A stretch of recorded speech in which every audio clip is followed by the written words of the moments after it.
then they should come back to one of the two boards. Can the Yeah, whichever association board go back, approved it. Terry? We don't want them to. Oh. You're not making it easy here, Hal. I'm trying to make it a no. Not that I'm looking for any more work. Thank you. Lakewood's So the been answer very is no. generous. I'm going to quote you. Yeah. Fran, it's now live. It's not alive? All right. It's now live. Now Oh. live. Okay. Okay. Yeah, the UDO, Hal, is chapter 18 of the town codes. And as far as design goes, there's two primary sections. One is what we call the 800 sections, which are, they're named design standards. I got it. And typically, if there's a deviation from something in the 800 section, because this design standards is treated as a design waiver. You have another section of the code, which is the 900 Excuse me, section. Terry, we're live now? Thank you. Good seeing you. Okay. That's considered to be zoning. And if anything if you require relief in the 900 section, that's typically a variance. So- If they want to do this, they have to go that way. How are you? Okay. Hal Iverson, good seeing you. Thank you. Yourself? Hmm. Everyone? Good, excellent, excellent. Rivka's not home. I'm in a meeting, mommy. Can I call you back a little later? No, it's okay. Okay. Bye-bye. Bye, man.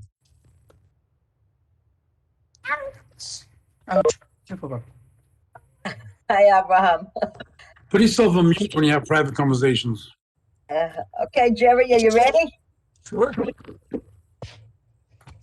We just need, I Abe don't see Halberstam. the chairman, do I? Well, he's not here yet. Okay. We have, Hal Halverson, we have Naftali, I saw Mayor Gelli before, Mayor Gelli. You can see me if you like. I see Mayor Gelli, who is that? It's not Hal, it's not, Meyer that's is not Abe. You're still We don't have a missing, quorum yet, do we? no, Naftali, 1, 2, Here, 4. 3, You talked me into coming, but I'm not going to be the chairman. All right, I see Judah's on now. Judah was on before. Judah unmute Al. Jeff German. Mayor Gelli. No, we're missing Abe Halberstam, Langley, Ingber. Oh, there's Judah. Good evening, Judah. We still need Abe Halberstam, Moshe Ingber, and Langley. He's coming in. Abe's coming in. Okay, I don't see Okay. that. Yeah, I see the block. I don't see All that right. yet. There he There is. he is. Okay, Good evening, Chairman. we need Mr. Ingber and Moshe Langley. Ingber and Langley. Well, you have a quorum now, Fran, chairman. Right, you can start the meeting. The minutes or whatever. Hey, Abe. Abe, you're on mute.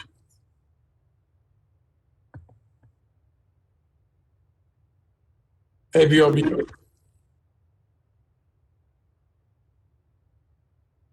Thank you, Mayor.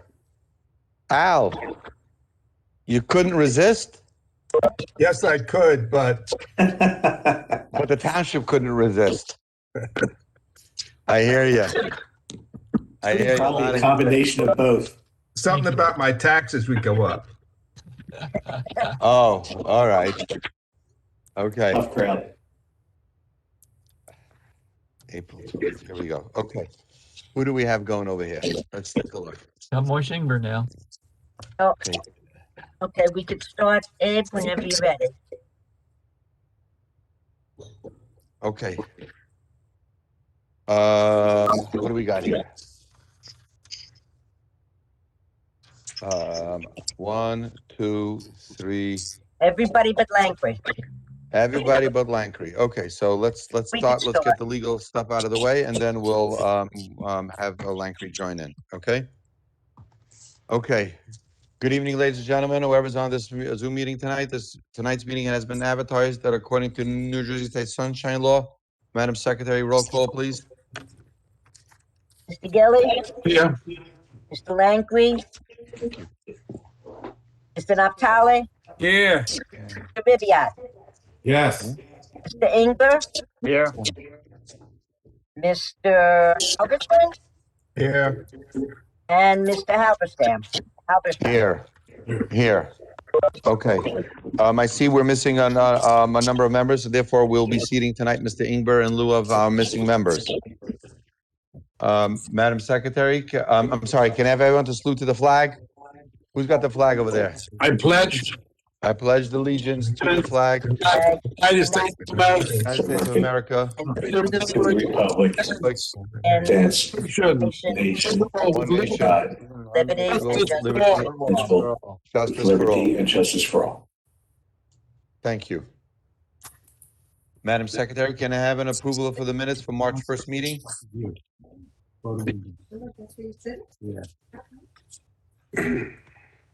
Need a motion? A motion for approval for the minutes for the March 1st meeting? I'll make a motion. Mayor Gelli, Gelli, can I have a second? Second, Mike Ingber. Mike Shingba. Okay. Mr. Gilly, Yes. Mr. Langley. I see you. Oh, you see, for the record, Mike Lankry has now joined the meeting. Mike Lankry is saying yes. Mr. Naftali, Yes. Ribbiat, Yeah. Mr. Ingber, Yes. and Halberstam. Yes. Okay. Madam Secretary, do we have any correspondence for tonight's meeting? Yes, let's do one at a time. I have an email which I just received from Adam Pfeffer. That's on appeal number 4171. I understand that Coventry Square has hired an attorney to object to the above Well, application. excuse me, I wanted a correspondence. This is he wants to postpone his email. We'll talk about that soon when we get to him. I want regular correspondence.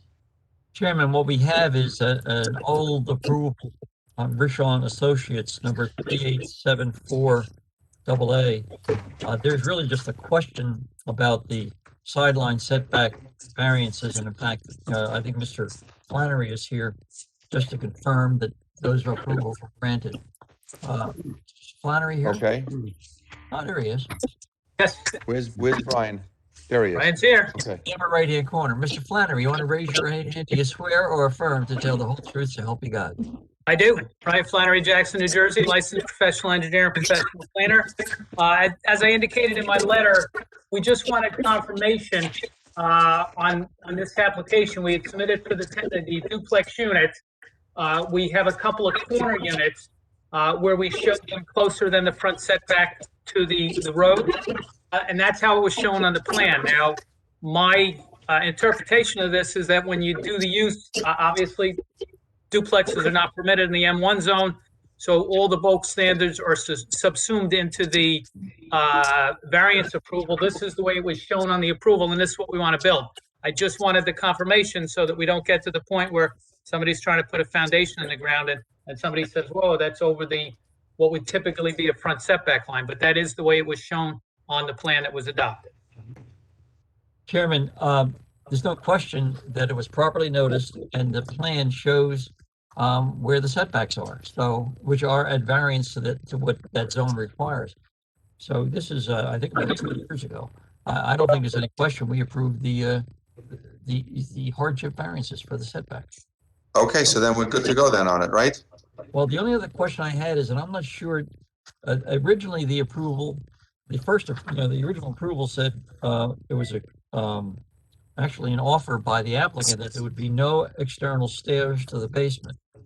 Last month, my recollection was, in March meeting, we discussed that they wanted to change that and allow for an outside entrance. And I'm not sure that, I think the board wanted to wait and think about it or look at it, that kind of thing. So I'm not sure that was ever voted on. Mr. Lyons, I think you're here, right? Is Glenn Lyons, is that Glenn Lyons? Hello, yes, here. Do you want to testify about that, sir? Or are you okay with it? I don't know, which application is this? I'm sorry. Rashawn Associates. About the entrance to the basement? All right, forget it. Jerry, I think that was a different application. Yeah, I think the basement is Tesla 4144. Yeah, I'm sorry, excuse me. I'm sorry. That's what I have in front of me. I apologize. Sorry, Glenn. Yeah, that's not. All right. My request or recommendation is, Chairman, that you authorize me to send a letter to the zoning officer or whoever it takes just to confirm that we did approve the setback variances on the corner lots. I'm okay with that. Perhaps a motion? Okay. Can I have a motion to what we just discussed with Jerry Dasty? the motion I'll is make to a approve the motion. 14-foot setbacks. Brian, Jerry, Yes. 14-foot setback. Minimum of 14 foot. A couple of the units showed it at 19 foot, but 14 foot was the minimum. All right. And we're gonna build them the way they were shown on the approved plan. All right. And that's on the corner lots. Yes, only on the corner lots. What you may want to do, Chairman, is reference the approved plan in the letter. Okay, will do. Okay, that's a good thought. You need that motion? Can I have a motion? I'll make a motion, Mashingba. Okay, Mashing with a motion. Can I have a second? Second. I have a second from Maish Langkry, Madam Secretary. Kelly? Yeah, it would be easier though in future if we could have Brian Flannery, if you could share your board on the share option on the computer instead of board on. I'll have to have some millennial teach me how to do that. Oh, I'm sure you can work it out, Brian. Yes, thank you. okay. Okay, Mr. How many Langley, should I send you? Mr. Naftali, Yes. Mr. Ribbiat, Yes. Mr. Ingber, Yes. and we can call Mr. Halverson on this one. Yes, thank you. Yes. Thank you. Okay. Okay, Okay, moving forward. Any other correspondence for tonight's meeting? well, I do have that letter from Adam Pfeffer, but, We'll get to that in a few minutes. okay, Okay? yes. Okay. Fine. Jerry, do you want to discuss the letter from Madam Pfeffer now, or do you want to take on when we get to his application? Chairman, I suggest that we, it's up to your call. I would like to see you get the old business out of the way, but it's completely your Okay, call. so then we'll get the old business out of the way. Thank you. Okay. Moving forward, then we're going to go into new business 4144, Ari Tesler. This is actually old business, Old Chairman. business. Oh, okay, you're right. It's old Finally, business. it's right trial in front of us. This is the one where he's come back to us and said now he would like to have an outside entrance to the basement. Although he said that the stipulation would be that the basement will not be rented to a third party. It'll just be family only. Okay, I remember seeing that I received the old resolution on this, but I don't remember. Mr. Halberstam, the minutes say that the board wanted to know why they did not allow the external steps, and the board discussed the issue and decided to carry it. And they suggested they wanted to see basement plans, a copy of the resolution, and the minutes, which has all been filed. The original, Chairman, the resolution which was adopted originally, the original resolution was in conformance with what the applicant testified to. He volunteered that he would not be having an outside entrance to the basement, so I put it in the resolution. Yes, That's almost a year ago, but that's what we have. Mr. Lyons, I think this one is yours, isn't it, sir?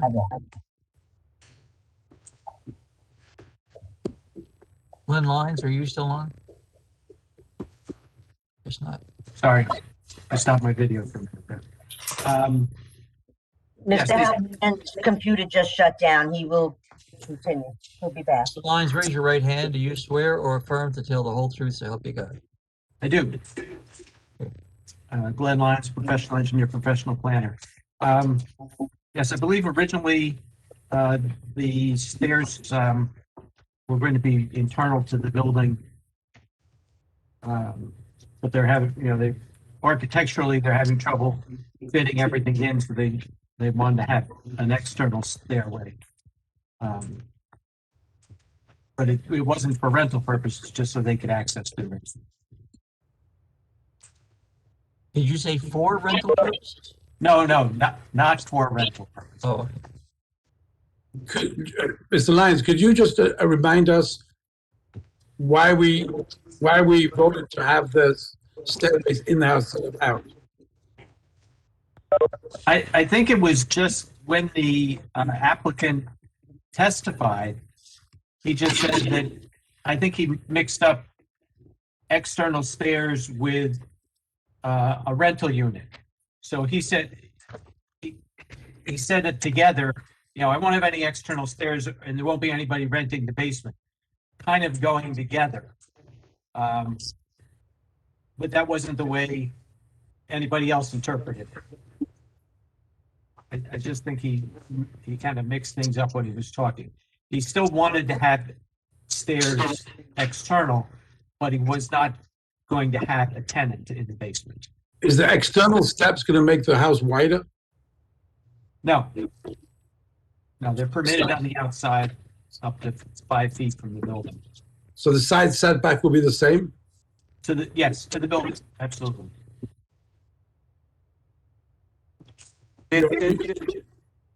Were there any where is he holding now? Did he submit building plans to the building department? I didn't check on the status of the application, of where it stands. Have you seen? I think that's why I believe that's why we're back though. Because Have you seen a basement plan? Not The yet. architect? And a basement plan is usually the 2 bedrooms and a Passover kitchen. Regardless. Mr. Lyons, this is, maybe you can explain this to me. There already is interior stairs to the basement. And the testimony is even now that he won't be renting out the basement. So if he has an interior stairs to get to the basement, why does he need an exterior stairs to get to the basement? well, it's really just it's an exterior door. It's more of an exterior door than a. I don't remember what it looked like. Is he going to be putting a stairwell in there? Yes.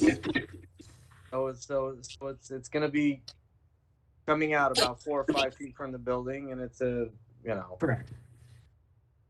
and it's going to be in the side yard or the front yard. Oh. I'm sorry, I didn't look this one up today. I didn't know this was mine. Sorry.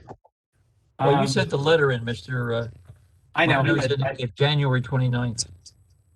Yeah, I didn't follow up on it today. That's my problem. I apologize. Yeah, I'm at home and I don't even have it with me. Sorry. So how are we gonna continue this without knowing what we're doing? Mr. Lyons, don't you believe? My apologies. I have to. Know where the exterior door would be? I mean, the plans that we have in front of us show in the middle of the building, a basement, stairs going to the basement. Hi, it's Mr. Tesla. I'm here. I'm not. Mr. Well, Tesla, testify. Tesla's here. Mr. Tesler, Jerry, Mr. Tesla is on the phone. I don't see him, but Mr. Tesla, would you raise your right hand, sir? I'm on the phone. I don't have the All right, Zoom raise your right thing. hand. I'll trust you. Sir, raise your right hand. Do you swear or Yes. affirm the whole truth to help you God? Yes.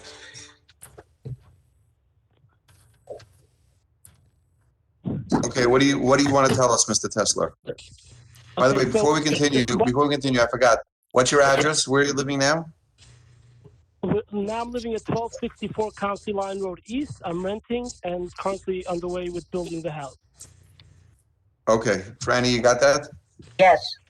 Okay, Yeah, so Okay. basically, when we met originally, the point that I thought I was being asked from the board was if there is no tenant. And I said, no, I will not need a step because I'm not going to have tenants. I want to put my office where I meet my customers there, and I wanted to have, for safety purposes, a side door from just to come in and out as a safety measure, an outside door. But the steps is really, the first room now is now turned into an office, meaning there will not be any tenants. It's not a rented thing. And I thought that was the question, like, with regards to having an outdoor entrance to tenants, and that the answer was absolutely not. But I do want to have my office, which is privately, not through the house. At the first door right now, there's an office, and then I wanted to have, for safety purposes, another door. But it's not a rented unit. There's going to be no rental. so help me It's a explain private this to me. single-family home. Okay, explain this to me. Where is this door? I see three fronts. I see a front on County Line Road. I see a front on Kennedy Boulevard. I see a front on J. Scott Court. So where exactly are you saying this is a side yard? I see three fronts over here. Where exactly is this door going? So this door is on there's a paper road of Kennedy. That's the door. My side door to my house is on the left side of the house. This is underneath the side door. This is not even going past the side door, which is actually further out than where the steps is going. And there's an access on the left side of my house going down to the basement, to the office, and to that second door is another access to the basement. I to give it out if we live in an area where there's a lot of, people do things and there's no, people to host and whatever, and people do that. But this is, it's not a rented situation. Mr. Tesla, We are not renting. It's going to be for the sir, you're family. going to have to provide plans to the building department to get a building permit, which show where the entrance to the basement comes from. We still don't have that.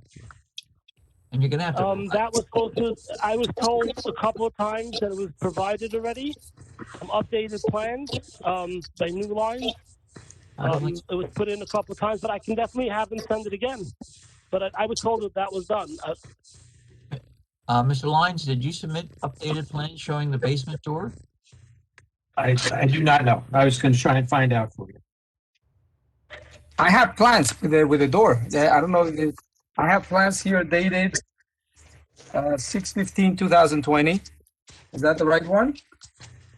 And in the basement, it shows a full basement.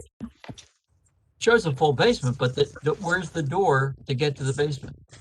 It shows on the left side. Looking at it, shows on the side and It's on the left side. It's on the left side. Looking at the house, looks on the left side. Okay. It's right by that mudroom. I see the same plan as Avram that you're referring to. It's on the side by the mudroom. So you can either walk into the house on the first floor or continue down to the basement. Is that correct? Right, so we ended up putting those steps instead of in the inside, we ended up putting them on the outside, just because I want to have an office and... Did we send plans in for Tesla?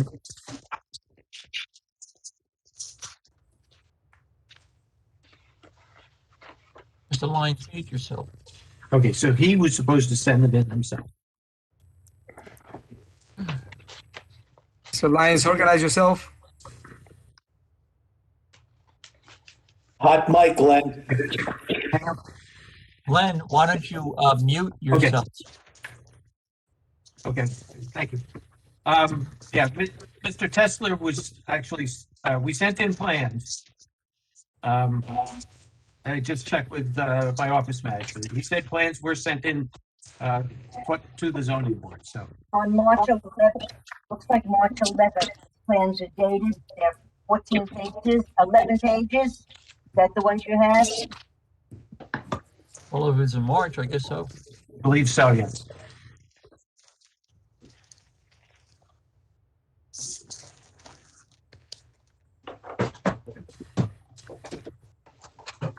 Was this, quick question.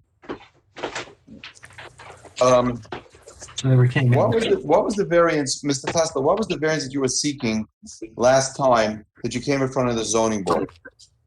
Besides the one, go ahead. There's a paper road in the forest, down in the forest, Yeah, I Kennedy understand. Road somewhere. Right, okay. Mr. Chairman. So because there's a road there, even though it's the end of my property, they're giving me a 30-foot zone, like I'm at the end of a corner of a street. So Because it's a corner lot, it had 2 front yard variances. Which was squeezing the whole property, and I had a pool in the back. I couldn't go anywhere. There's a pool in the ground. I had to anchor I hear the you. house. Okay, Jerry, what were you saying? I was saying that to answer your question, there were 2 front yard variances, setback variances required. 2 because it's a corner lot. One side of it, one of the corners face an unimproved road, East Kennedy Boulevard. So that's what the 2 variances were about. I hear you. Okay. Okay. Mitch, Guys. if I can understand, really it wouldn't have been an issue, but because there's a paper road, a side yard setback kicked in bigger than usual. My problem is it's not a side yard, it's a front yard, even though it's a side of the house, but it's Kennedy Boulevard, so it's a front yard. It's not a side yard. Variances were granted already. You know, that's right. Out of the barn. Right. Correct. I understand that. So now the question is, do we want to grant him that door on the front yard at 23.46 feet away from the curb? That's basically what the question is. Side door, property line, not the curb. Property line. Yeah. Right. The basement steps, just to clarify, is beneath the steps that's on the side that was already approved. Meaning the steps going to my actual house go past the basement step by a foot or so. That part was already approved. For some reason, the wording was that outside steps were not approved, and I thought the mistake was, and that's why it came right back. It just took a while to come back, was because I misunderstood what the question was with regards to the usage of the side steps. I wouldn't have said that I don't need side steps. My wife is definitely afraid of not having a door access to a basement for fire purposes, and I want an office downstairs where I meet my customers. And if you look, you'll see the side door steps is already past that step. We're beneath that access point. So it actually goes further than the steps that do exist at the moment, which was already approved. The idea was that someone asked me about the basement steps, and I thought they were referring to, will you have tenants? And I said, I don't need it because I won't have tenants. I didn't understand it asking me, okay, they were not going to approve the side steps. I need it for the safety purposes for a thing, and there will not be any tenants there. I have an office that's planned there. I don't want to bring my customers through my house for my office. Okay, so you're not encroaching further on your variance. The variance is staying the way it is at 23. What was it? At 23.46 feet away from the door, from the property line. So that's staying the same. You just want to put the stairs within that variance allotted amount. Correct. And the same thing goes with the stairs going there. That platform is all staying within what was approved. Correct. Fine. Got it. Less than the platform that was already approved. Got it. Guys, you heard it? Any questions? Just a quick question. What kind of office do you have? You're talking about your customers coming in. What is it? A passive office? What kind of an office is it? No, I sometimes do. I mean, I have an office where I work. I do events, catering. So I have an office and a business thing. So once in a blue, there's a customer that can only meet me a consultation for an hour at night or a random thing. I just built myself an office there. But it's not I have an office in the building. I have a business office and you know, in Howell. There's nothing to do. Once in a blue moon, I got to meet somebody at night or something. But I built myself an office for myself and just an access point to the office from outside. Okay, I have no problem with it. I think it's not a. It's not it's not your regular business office. That's the most important thing. Okay, I don't have a problem with it. good. Judah, you want to say something, Judah? Ari, 1 second, Ari. Yes. Judah, you want to say something? Judah, your camera is not, your camera is kind of screwed up. 2 questions. I want to make sure A is that there's not going to be any industrial cooking ovens, any cooking going to be done in the basement. And also, okay, I'm sorry. Because I've seen houses, basements where they actually have they make small affairs, little bar mitzvahs and stuff like that. Is that going to be taking place there? Not at all. Not at all. Not if I want to stay married to my wife. This is a single family house. You may change your mind sometime. Who knows? Right. No, this is no, none of that whatsoever. There's no. It's just really for myself, just to have a thing, an office, and really for her, like the second door, for fire purposes is a must. Like she doesn't. Is there an option to have a door flat without? Is there an option to have a door flat without the well going downstairs? No. I don't. Just have the steps exterior. Judah, he's not encroaching on the variance. He's not making the variance any worse. He's leaving the variance as is. He's just putting in a set stairs to the basement within the allotted variance amount that we gave him last time. It's 2346. Yeah, it's saying that. That's correct. So just leave it. Let's go. Okay. Fine. If anyone is online that hears this from the public that wants to have a comment to say, please announce yourself. Okay, seeing none, we're going to close it to the public. Madam Secretary, can I have a motion, please? Motion to approve. Motion by Mr. Lankery. Can I have a second? Second. Who was that second? Who was that? Judah. Who? Judah. Judah, thank you. Madam Secretary, roll call, please. Mr. Gelli, Yes. Mr. Langley, Yes. Mr. Naftali, Yes. yes, Yes. Mr. Ingber, Yes. Halberstam. Yes. Okay, good night and good luck. Enjoy your home and enjoy your events. Thank you. Thank you so much. Okay, what happened to my papers here? Franny, what's the next application? I don't know what happened to my papers here. Jeffrey German, 467. 67. Okay. Give me a minute. I need to find that file.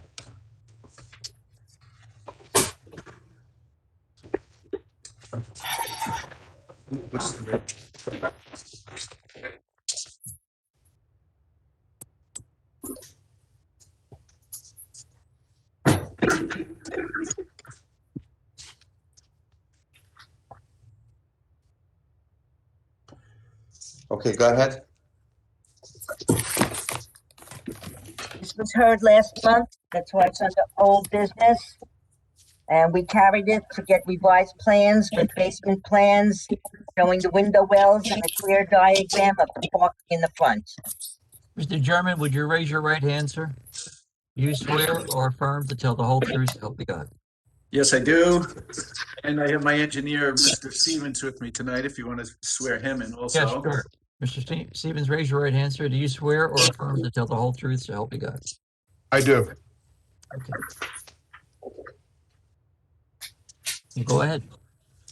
So, good evening, Mr. Dusty and board members.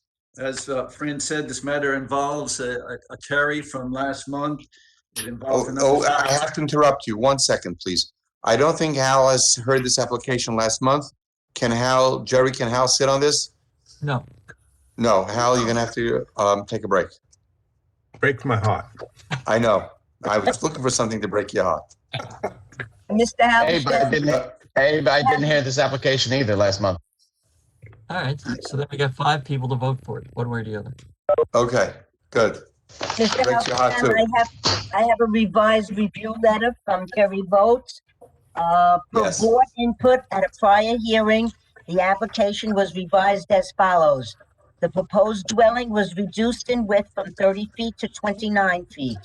The resultant side yard setbacks were revised to be 5 feet and 6 feet respectively. Proposed building coverage was reduced to 39% versus 39.3%. The previously proposed rear deck has been removed from the application. Window wells were removed from the application. Okay. Go ahead. Yeah, so this Mr. does Chairman, you may involve, continue. yeah, this does involve the undersized lot variance. And I'm going to elicit some testimony from Mr. Stevens. And I would appreciate it if if the questions could be held off until he's done with his testimony. That should answer a lot of the questions the board may have, and it'll move more quickly and smoothly. And in addition, as you could see from some of the comments and letters that were sent in, I have a very litigious adjacent owner, and I need Mr. Stevens' testimony on the record. Mr. Stevens, last month we presented the variance plan, which we have now amended and supplied to the board. Could you please indicate to the board what has changed from that original plan and what variances we are now seeking?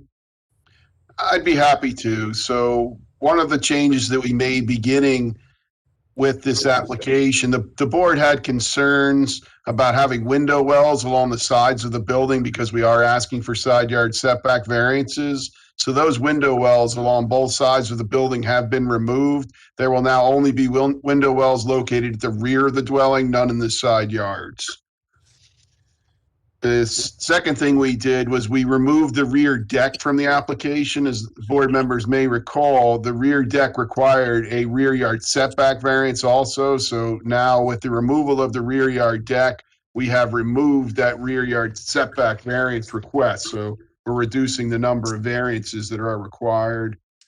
Thirdly, we did reduce the width of the house from 30 feet down to 29 feet in order to allow for better access to the rear yard, which was another one of the board's concerns. So we are going to increase one of the side yard setbacks to 6 feet, whereas the other one will remain at 5 feet. So the required side yard setback here is 7 feet. So obviously the difference between 7 feet and 6 feet is really a de minimis variance. We also reduced the building coverage variance that we are requesting. Since we made the building box smaller, we reduced the size of the house and reduced that variance that is being requested for building coverage. And lastly, there was some concern by the board members about having the 4 parking stalls across the front of this building along Turin Avenue. We continue to show them because it's our understanding that is the requirement for parking here, standard in Lakewood Township. So we're not asking for a variance, but if the board wished to grant a variance for the removal of one of the parking spaces to apply or to allow for additional green space, we would not object.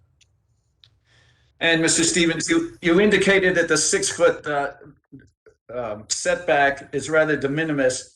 Is that also enough space to safely and easily allow emergency access to the rear of the building? I believe that it is, yes.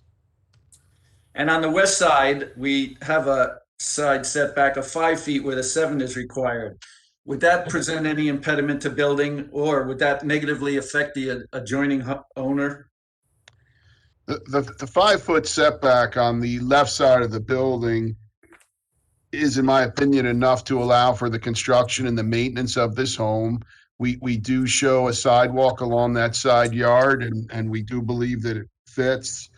As to the adjoining lot is an oversized lot. It's 120 feet in width, so it will allow for the construction of a duplex, which will allow for enlarged side yard setbacks along this side of the home. And then as to the 2 other main variances, the 4,000 square feet that exists where 7,500 square feet is required, is that enough to support the use of this proposed residence? I believe that it is, yes. Although obviously with the size of that lot, we will need a few other variances as you indicated. We also need a lot width variance of 40 feet where 50 is required. Is that 40 feet sufficient width for this house? It is sufficient. We are, as we stated earlier in my testimony, requesting side yard setback variances on one side, 6 feet being provided where 7 feet is required, and on the other 5 feet being provided where 7 feet is required. And we do meet the front and the rear setbacks now, is that correct? That is correct, yes. And without the bulk and width variances, could this property practically be developed for any permitted uses in the B3 zone? I don't think so. I don't believe that the lot is large enough for any type of commercial use. And the surrounding neighborhood is generally residential. So it would be my opinion as a planner that should this property be developed, it should be developed as a residential home. And we do have one other variance, that's the maximum building coverage variance. And why are we requesting that? So we are seeking that building coverage variance to allow for a home to be constructed, which we believe is within keeping with the standards of this neighborhood. And it would be almost impossible to meet that building coverage, wouldn't it, with the small lot like this? You would have to significantly reduce the size of the home, and then it would come to a place where it would be the smallest home in the neighborhood, which is what we try to avoid when we do isolated undersized lot variances. And you've seen the elevations that you submitted and were submitted for the proposed house. Could you briefly describe that house and give your opinion as to whether the home would fit in with the neighborhood? Yeah, so this home is a proposed 5-bedroom house, and it is a single-family home. The vast majority of the homes in this neighborhood are duplexes, but they are generally 5-bedroom homes as well. So, some of the units for the existing multifamily homes are approximately 38 feet in width, and they're on 50-foot wide lots. So the point being that all the duplex units themselves are wider than what we're proposing here. So what we're trying to do is to come up with a home that will be in keeping with the character of this neighborhood while still fitting on the lot and meeting the zoning requirements to the best of our ability. And we are proposing a basement apartment with 2 bedrooms. Could you explain why that's compatible with the neighborhood and why that's a very important component of building this home? So most of the units, or if not all of the units surrounding this home, do have basement apartments. It is typical the way single-family home construction is done here in Lakewood Township, and this applicant is seeking the same as his neighbors would have. And building this home, would there be any violation of the principles of light, air, or open space regarding any of these required variances? No, I don't believe so, Mr. Chairman. We're meeting the front and rear yard setback requirements of the zone. So the only variances we're asking for are what I would consider to be small deviations of the side yard, 1 foot in one side and 2 feet on the other. So basically, when we were viewing this home from the street, it would appear as all other homes in the neighborhood would see. And as you indicated, the lot to the west, that's a very oversized lot. So that anything that's constructed there could be far away from our house if they wanted, could it not? That is correct. As I stated, that lot is 120 feet in width. And would you see where there would be any detriment to the public good should this variance be granted? I don't believe so. Again, my testimony really is this, that if this house or if this property is to be developed, it should be developed as a residential home. I think that is the only use that is appropriate for this property. So likewise, any detriment to the master plan or the zoning plan? I don't think so, Mr. Chairman. This plan, in my opinion, generally meets the intent of the underlying ordinance. And outside of acquiring additional property or selling my lot, which we addressed last month, and the fact that I sent the buy-sell letters, is there any other way to mitigate these variances? So the majority of the variances are the underlying isolated lot variances, meaning the lot area and lot width. There would be no way to mitigate those variances without buying or selling additional property. And we've shown that this is an isolated lot, meaning that it was never in common ownership with any adjoining property. And we've shown that we can't buy additional property or sell it to the neighbor. Are those the requirements to prove that we have a hardship? That is correct, Mr. Chairman. I believe the applicant has shown that he has a hardship case here. So overall, is it your opinion then that there's very little negative impact to the neighborhood, if any? I think that the grant of these variances would have a very little impact on the surrounding neighborhood. We have done what we can to minimize the request for variances and to make the home fit into the character of this neighborhood. So we believe that the addition of a nice new home in this neighborhood would be a positive thing for the surrounding neighborhood. And Board, I think that's all the questions I have for Mr. Stevens. I'm sure you might. Chairman, can I just ask a couple of things? Go ahead. Mr. Stevens, is there going to be a bathroom in the basement? We did submit revised architectural plans that were submitted to the board.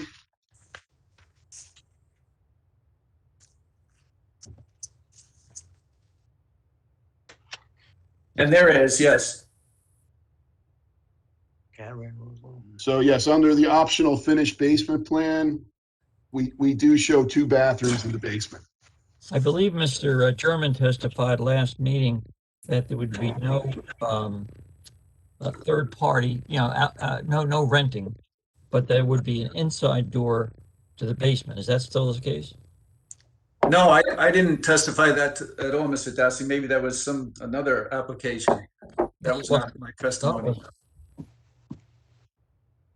Okay, so you're saying that this basement would be rented out? I don't know if it'll be rented or not. The fellow I'm selling it to is, he hasn't decided what he's going to do or build it, but he wanted a basement. I know that. Mr. Stevens, where are the AC units going to be? They're going to be located in the rear of the home, and they are shown on the variance plan prepared by my office. And you testified that the 6-foot sideline would now be sufficient for emergency purposes? Yes. What is it that is no wider than 6 foot in terms of an ambulance or a fire truck that could get? How wide is a fire truck? Mr. Dasty, there is no intention to drive an ambulance or a fire truck in between 2 buildings. What it means is that pedestrian access to the rear of the home would be possible. That's what the side yard setback is and for. You're not going to drive vehicles there. Well, you said it would be adequate for emergency purposes. Yeah, so for an example, if something were to happen to somebody in the rear of the home, somebody could get back there with a stretcher and be able to help that individual that was in distress. But it's certainly not meant for vehicular access. So they could let it out 5 feet, but they can now do it for 6 feet. Is that what you're saying? Fine. Okay. Thank you, Chairman. Thank you, Jerry. Question. How big of a home are we putting on again, square footage? So the subject property, Mr. Chairman, I'm sorry, I just want to get the right answer for you.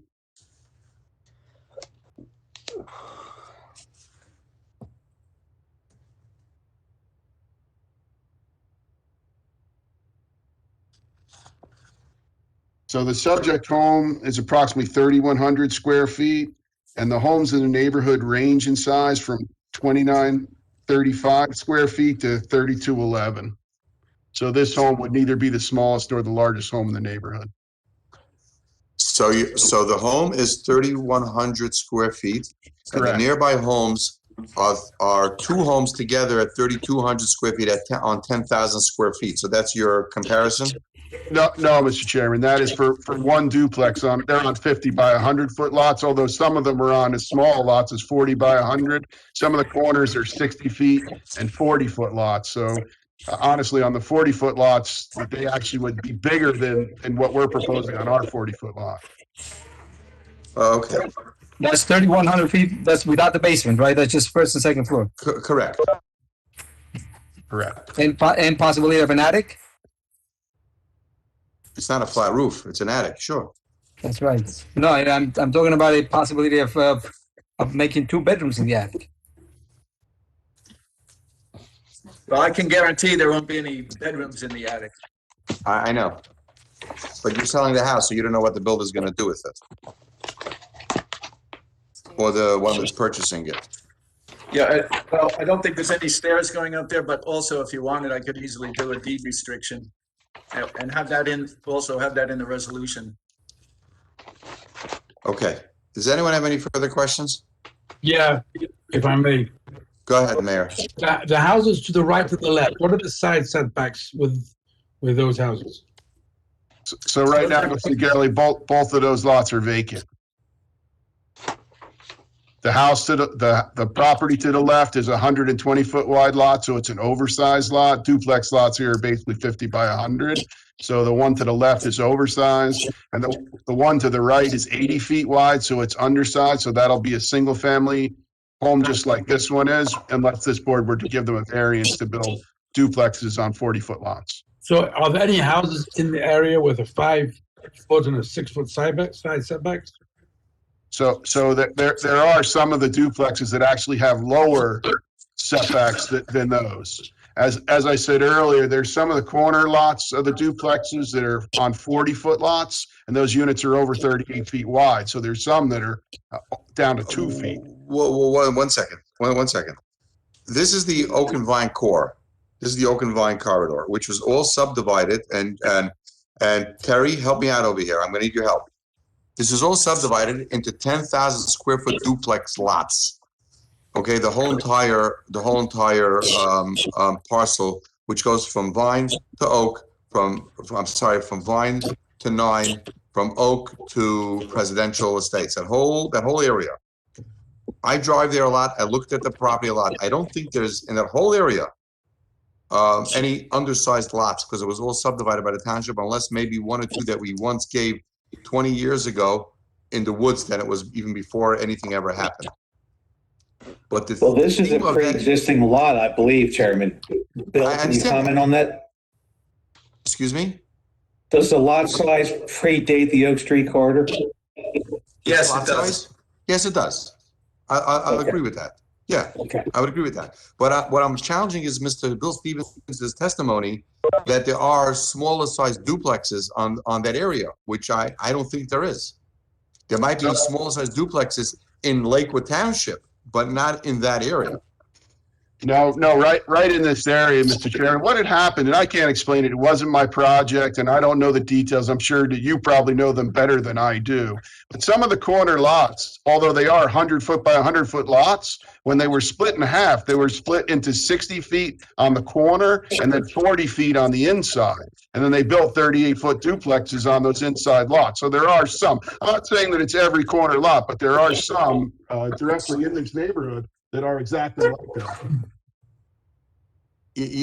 Okay, but it's still on 10,000 square foot lots. The theme of the neighborhood there is to have nice houses spread out one from another. And it's work. It's a beautiful project. If you ever drive down there, you will see how the houses are very nicely set apart one from another. The question I have to my fellow board members, do we want to squeeze in and shoehorn in a oversized house for an undersized lot? That's basically what I'm looking at. I know we have to give you, Mr. Chairman, I know we have to give you an approval for something to build because it's a lot that predates prior to the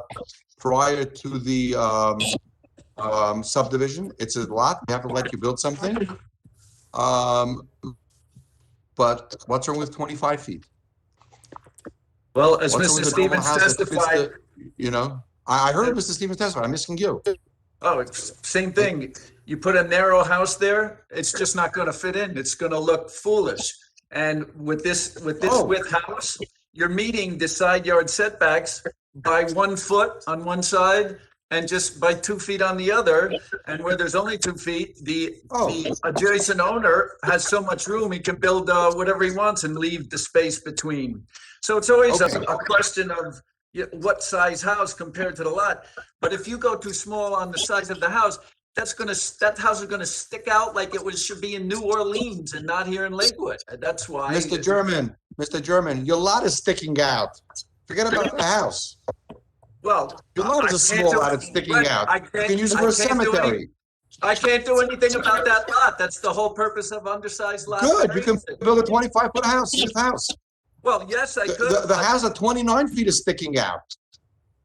Why would you say the house at 29 when it's, Because, the because same every width as house in the the others? theme, I'll tell you why, because the theme of the neighborhood has 15 feet side yard setbacks. This one only has 5 and 6. The theme of the neighborhood has nicely wide spread out. Judy, you wanted to say something? Yes, Mr. Drummond, Yes, you sir. had mentioned that, yeah, you hear me? Yes, sir. Can you hear me, Mr.? Yeah, Yes. Mr. Drummond, you had mentioned that it's only 1 foot on one side and 2 feet on the other side. I believe are the combined side yard setbacks here at 15 feet? Yes. Yes, And you combined have is 11? 15. That's correct. No, combined is 11. No. But what it should be is 15 and we have 11. Yes. Okay. Okay, I think 11 to 15 is 4 feet, last I checked. Yes, no, Yes. So how do you have I was 1 foot and 2 feet? Yeah, well, that's the combined. I was referring to the side yard setbacks. On each side is 7. You know, you have to go 1 more foot on the other, but either side could be 7. Right.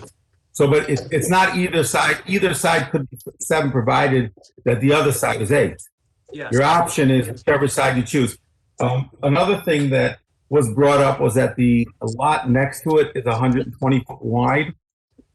Are you trying to indicate that the side yard setback on that lot is going to be more than what is necessary? I would certainly Because think it's a so. wide lot? I would certainly think so. There's no reason to make it any wider. And if I were building there, I would want the separation distance between my new house or duplex and this lot. There would be no reason not to. Well, I think they're going to build as much as they possibly can within their setback.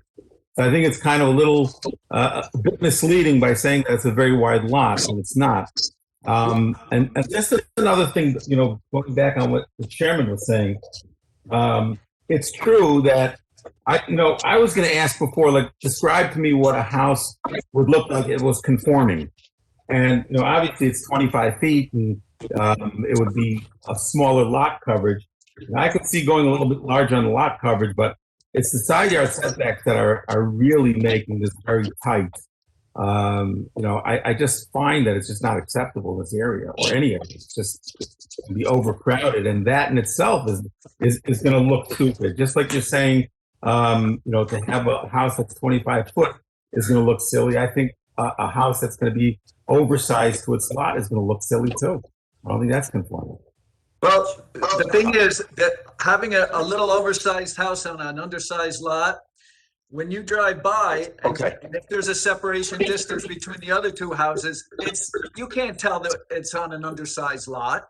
So that's one thing that you have to weigh in a variance like this on such a narrow lot, is how it's going to look when the whole area is developed. So if you put a very narrow house here, which you could ask for and you're entitled to ask for, if you put a very narrow house, then I think, as Mr. Stevens said, it's really going to look out of place. But if the board thinks differently, I mean, you tell me what you want to build there, and Let me tell you something, Mr. German, Mayor, give me 1 second.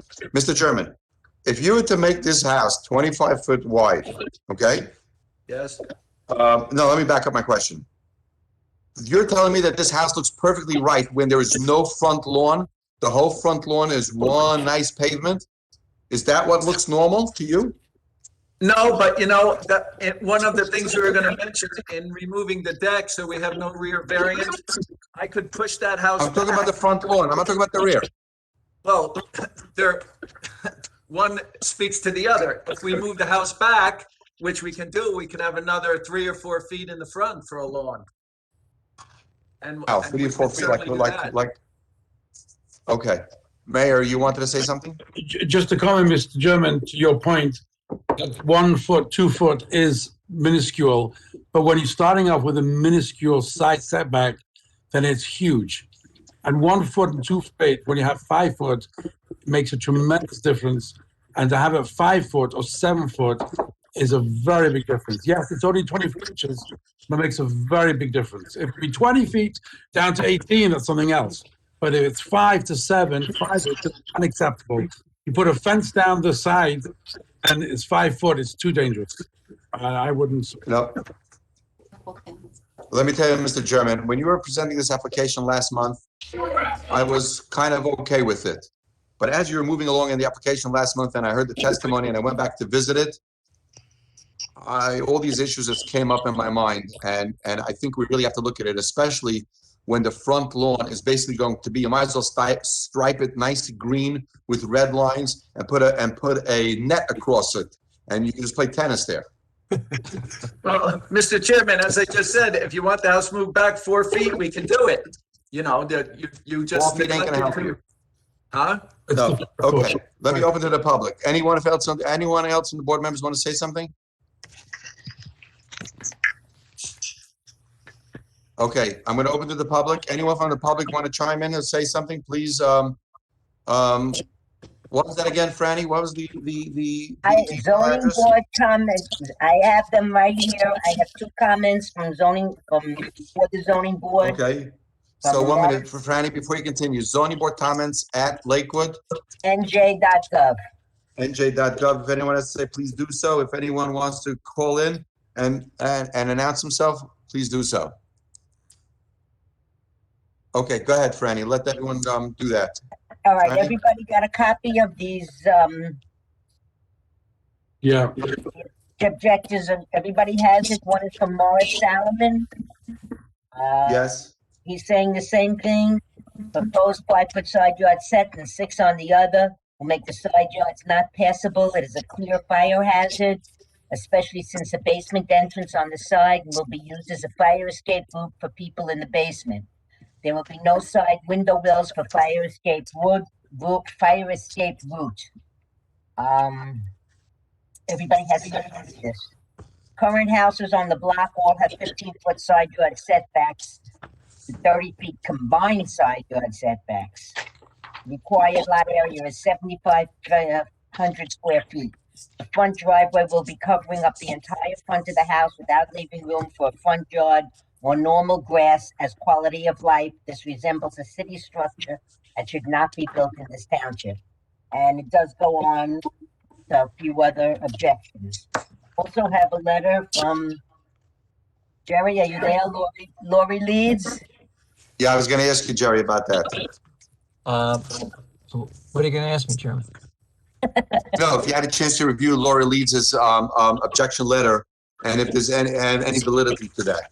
Well, my understanding of her objection is that she thought Mr. German doesn't really own the property, and I don't know where she gets that. We have copies of the recorded deed showing that he does own the property. So she's calling it something like a quick deed or something like that? Well, it's a quick claim deed. Quick claim deed, and that's why it doesn't hold water. That's what she's claiming, and that's what I want you to elaborate on. One of the prior owners gave a quick claim deed. That doesn't mean that Mr. German isn't the rightful owner, so. Okay. Well, if she feels otherwise, she can then challenge the ownership of the house later on. It has nothing to do with us. Is that correct? Yes, sir. Okay. also So what does saying- that have to do with? Right. Nothing. She's also saying that the house is very big for this lot. Okay. What about the water and sewer? Water and sewer she's talking about too, with flooding. I'm sure that Terry will take care of that when they do the review on it. Well, can it be connected to water and sewer? No. It's going to have to be, Chairman. The lot's too small to be served by septic and well. Terry, she's also talking about sidewalk on Torrent Avenue. They have to submit a plot plan review, assuming that the board approves this in some form.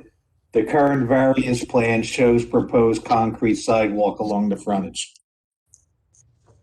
It has to be concrete in front of the frontage. We wouldn't approve it otherwise.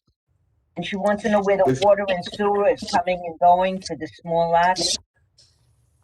That's Water and sewer meaning the potable water and sewer or rainwater and sewer? What's she referring to? She's got to be referring to sanitary, I'm assuming, Chairman.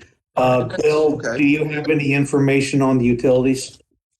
Yes, the property does have access to existing Municipal Water and Sewer, New Jersey American Water Company. Are both utilities within Torrent Avenue? I believe they are, yes. Thank you. Okay. Whatever it is, water and sewer has to be brought in through the property from the road onto the property. However it's going to be brought in, it's going to be brought in. Yeah, the lot's not buildable without public water and sewer. Correct. So I'm not worried about that. Franny, anything else? No, that's it. Okay. Anyone else sent in an email? Nope, that's it. Did anyone call in? How do I know if someone called in?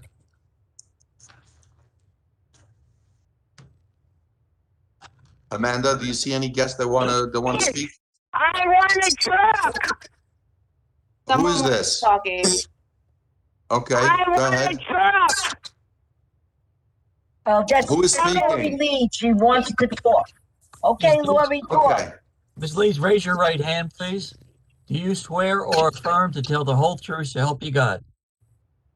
Yes, I do. Go ahead. Okay, so a quitclaim deed. Do you know what a quitclaim deed is? It doesn't give anything to anybody. Ms. And Leeds, that's- I've already advised the board that that objection of yours has no weight. Mr. German has provided sufficient proofs, in my opinion, showing that he's the owner, the titled owner to this property. Okay, so now, in 18806, non-conforming uses and lots, that a single-family residential dwelling may not be constructed on a vacant, non-conforming lot, provided that the single-family residential building meets all of the setback and height requirements of the then current zone. The maximum lot coverage requirement for non-conforming single-family residential lots shall be 35%. So now, he does not meet all the conforming setbacks, and 39 feet is overwhelming for this little lot. Thank you. Do you hear me? Yes, we hear you fine, Mrs. Leeds. Yes, we did. And this cannot be passed. He cannot come in there and take over the whole lot. And the topography, his topography of his lot is 7.3, and the adjoining lot, which I own, is 6.1. So if the water will go and flood my lot, and the people that live in the lot next to that are 5, so they will definitely be flooded. He cannot build this lot without grading this lot. He can't build a house without grading this lot. He can't flood me and flood them. Are you there? Yes, ma'am. Yes. Because I don't hear anybody. I'm not, my phone is not connected good. I'm sorry if I'm yelling. Harry? Hello? Yeah, you there? Yes, we can hear you, Ms. Leeds. Thank you. Okay, we heard what you had to say, Ms. Leeds. Thank you.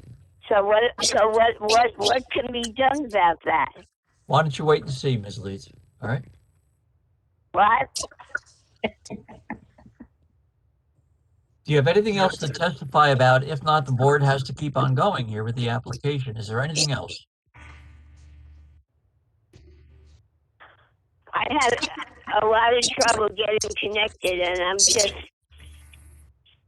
Okay, So, we've heard you, Ms. Leeds. Thank you. Okay, Ms. Leeds, we'll convey your message to Terry Vogue, and to Bill Stevens, the engineers of the project, and they'll work on it to make sure if it does get approved, that no water should run into your property.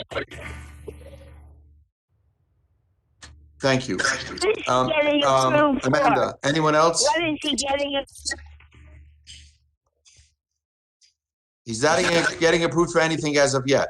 Just keep on listening and you'll hear what he's going to get approved. If it gets approved, you'll hear what it is. I want to ask a question. Can I ask a question? You said you have to give him something. There is no anything anywhere that he has to get an approval for anything. There is no house in the entire town of Lakewood that got an approval for a house on a 40-foot lot. And this is not legal. He cannot build on a 40-foot lot. Okay. Hello? I hear you. Yeah, I heard you. We heard your testimony. Thank you so much, Ms. Leeds. Okay? Thank you. Have a wonderful night. Amanda, anyone else that wants to chime in on this application? Hearing none, we'll close it to the public. Franny, we didn't get any more emails on it, did we? No. Good. Chair? Okay. Who's speaking? Who was Yeah, that? I'd like to say something quick. Abraham Go Naftali. ahead. Yes, go ahead. Just to keep in mind that there is a tremendous demand for a senior citizen homes within a residential area that are not bounded by the rules of a senior citizen homes. And if that would be the case, this is a perfect situation in which you can make a small house, possibly a ranch, maybe 2 floors, but small, designed for a older couple that is coming and don't want to have restrictions to have children over. This could be perfect location. And to have the way it's being proposed with the basement and everything, I think it's a little bit aggressive. That's all. Well, Okay. Anyone else? If not, I'm going to ask for a motion. Well, excuse me, Chairman, could, a motion for what? Well, Mr. Chairman, just a moment, you'll hear. I mean, you'll hear about it in just a moment, sir. The testimony is. Your testimony is complete. We're moving forward with the application. Yeah, we have a little bit more. I'd like to respond to just a few of the things that Mrs. Leeds said, and to clarify it, and then we can move on, I think. But I think, Jerry, for all practical purposes, I think that Jerry, our attorney, clarified a lot of that stuff already. Mr. Chairman, So did I. It's not an issue to the board. Whether or not, assuming that the application were to be approved, Mrs. Leeds is concerned about the drainage issue on her property, and you've heard the chairman say if it gets approved, that would get addressed by our engineered resolution compliance. She said the house is too large. I don't know what else you need to respond to. Well, she also said that nothing's ever been approved on a small lot like this, and yet 3 months ago, there was a lot approved, a 39-foot wide lot, and that was actually approved with the very similar 29-foot wide house that had more of a violation of the setback units that had a 5 and 5 on each side, so she's totally incorrect about that. And just so, the board, I'm sure, is aware of that. And back to the fact that, hey, like I said, if the board wants a narrower house on this, I'm willing to go along with anything reasonable. If the board wants me to meet the full 15-foot combined setbacks, I'm willing to do that. So, I leave it up to the board what they think is reasonable. Okay, good. Thank you, Mr. Chairman. Can I have a motion? If no motion, I'll make a motion. Applicant, what's the number? 4167. I'll make a motion to deny. A motion to deny this application from Mayor Gelli. Can I have a second? I have a second from, announce yourself, from Judah Ribiat, but please announce yourself, Judah. Judah, second Judah. Thank you. Madam Secretary, can I have roll call, please? Just Mr. everyone Gelli. remember, yes is to deny the application. Mr. Gelli. Yes. Mr. Langley. Mr. Langley? Mr. Langley, is he here? I see him, I think. Yes, he's there. Moish? Moish? You're on mute. He's on mute, I think. Moish, you unmuted yourself. Moish? Yes, I didn't listen to it last month, so I'd said announced in the beginning I wouldn't be Oh, you voting can't on it. vote. That's correct. That is Okay. correct. That is correct. That is Mr. correct. Nap- Thanks, Moish, for reminding. Mr. Napoli, Yes. Mr. Ribbiat, Yes. Mr. Ingber, Mr. Ingber, is he here? Shingba? He was. Maish Ingber? Where is he? Moish? I don't see him. Maybe that's Brian. If you're there, unmute yourself. Moish, unmute yourself, Moish. I don't see him.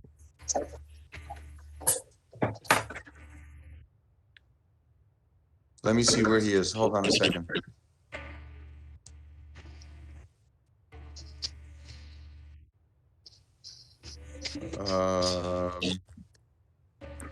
I don't see him on here at all. He was. Okay, I'm calling. He was there. I saw him there the whole time. Okay, go ahead. Quick. Yeah, Abe. Yes, I yes. got him on the phone. He can't. He's trying to log in. He's having a hard time. Got knocked out. He got knocked out? Okay, tell him to log in because we need his vote. He's logging in now. Okay, Says he should be just logging on now. Got okay. knocked out. Yeah, I know. It happened to me before. I got knocked out before. Yeah, me too. Just with my wife. Who, your wife knocked you out? What'd you say? Maish Ingber, Oh, what is your vote on 2167? Jeffrey German. Hello? The motion was Moish, to you there? deny. There he is. Moish, we're up to motions were denied for German, Mr. German 41 67. What'd you just do? You got knocked out again? Oh, God. When are we going back to physical meetings? Here's Moish, you back? When the mayor decides to. I spoke to the mayor and he's not in the mood of doing it. Sorry. Moish? Yes, I'm here. I got kicked off. I apologize. Yeah, I know. What's your vote on 4167 based on the testimony that you heard? I missed who voted. I heard the motion and I missed. Okay, I have a motion from Mr. Gelli to deny and a second from Judy Ribbiat to deny. And we're up to your vote. Mr. Gelli denied, Mr. Naftali denied, Mr. Ribbiat denied, Mr. Ingber denied, and Mr. Ingber didn't deny yet. Mr. Ingber, we're up to you. Okay, so denied. Okay, and Mr. Halberstam. Well, you know my answer. The answer is yes. Okay. Sorry and good night. Moving forward, we're going to go on to county line development.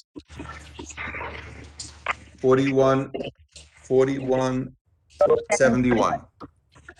Hold on, before we continue. This is going to be a very heavy application. Whoever is not involved in this application, I would like to ask you to please disconnect from this meeting because we need the bandwidth. And whoever is on this application, I'd like to ask you to mute yourself until you ask to speak, so we don't have interference from outside noises. Mr. Thank Chairman, you. This is Adam Pfeffer, attorney of the. Wait, 1 second, please. I had Franny, you want to read in the application? Give me 1 minute. Give me 1 minute, for Adam. request first, Mr. Chairman, please. Do you want me to read his I letter? think this is being carried, Chairman. Oh, okay, go ahead. Jerry? I have an email from Adam Pfeffer requesting that this be. I understand that Coventry Square has hired an attorney to object to the above application. I've reached out to the attorney for Coventry but have not heard back. I would like an opportunity to discuss with them the concerns. Accordingly, I would like to carry our application to a later date. Please advise as to the next available meeting. I do not believe I would be able to complete the application this evening, as I have been told that Coventry has engaged a engaged a planner and an engineer.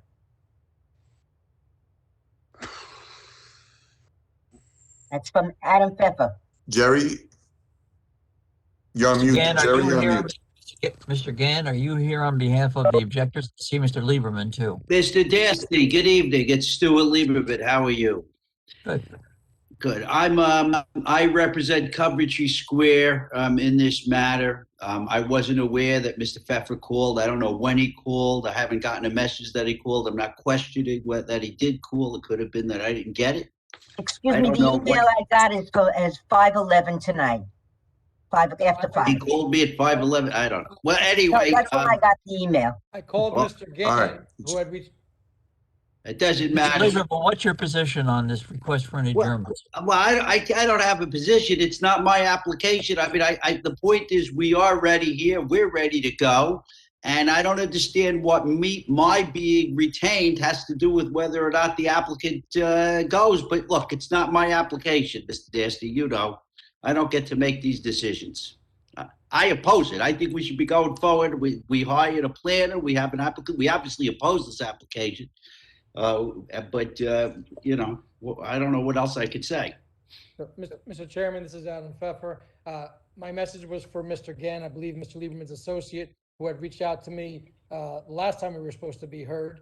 I did leave him a message. I asked him to please give me a call when I understood that they were objecting. The last time Mr. Gann had called me, he'd only indicated he just wanted to review the application. I then found out that they were hiring a planner and or an engineer. I would like an opportunity to at least speak with them to see if there's something that we can work out to resolve so as not to waste everyone's time and energy. Mr. Chairman, I also remind you that at the last hearing, we were supposed to get heard and we only could not get heard. We were ready to proceed, but for the fact that we didn't have 7 members at the last minute and we had to carry the application. It was not because of us. So again, I would like a short adjournment of this matter so we could have an opportunity to speak with Mr. Lieberman to see if we could have a meeting, conference call, just to see if there's some issues that we could resolve so we can make the application move along much quicker and easier. Mr. Dasty, could I respond to that, please? I can't see why not. Go ahead. Thank you. We very much oppose this application. This isn't a close call for us. That type of, you know, whenever I come into a case and represent people that oppose it, first of all, I'm not hired to oppose this. I am the attorney for Coventry Square, and I've been their attorney for probably about 12, 13, 14 years now, and I'm very honored to do so. I wasn't hired to oppose this application. I'm their attorney. But you know, you always get a phone call, what can we work something out? I was surprised we didn't get one here. Now apparently we did. We're very against this. This conversation, I mean, I could really save a lot of time. This conversation isn't going to be a very long conversation. We think this use variance shouldn't be granted for all the reasons that we're going to put our planner on. I don't know what our planner is going to say because they don't have a report from their planner. So I don't know what he's going to say, but from a planning perspective, we don't think it does. So if it's because of this phone call, we could take a 5-minute break now and have it. We very much oppose this application. So Mr. Dasty, it's up to you. But if it's the conversation we want to have, as far as I'm concerned, I think we just had it. Well, I'm also, Mr. Lieberman, I'm also very persuasive. And again, I haven't had an opportunity to have that conversation. We would like to very well, we are in neighboring properties. We would like to have the opportunity to speak, to see what their concerns are. And we very well might end up changing the application and modifying it.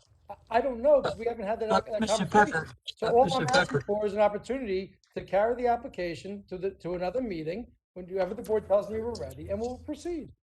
Mr. Pfeffer, your request came in writing, and I know you and I spoke earlier today on the phone, but it came in at 5:11, and I noticed that you did not copy on that letter requesting the adjournment, Mr. Lieberman's office, notwithstanding the fact that you had a copy of his letter of March 1st, indicating that his office was going to represent objectors on this application. So you knew he was in the game, so to speak.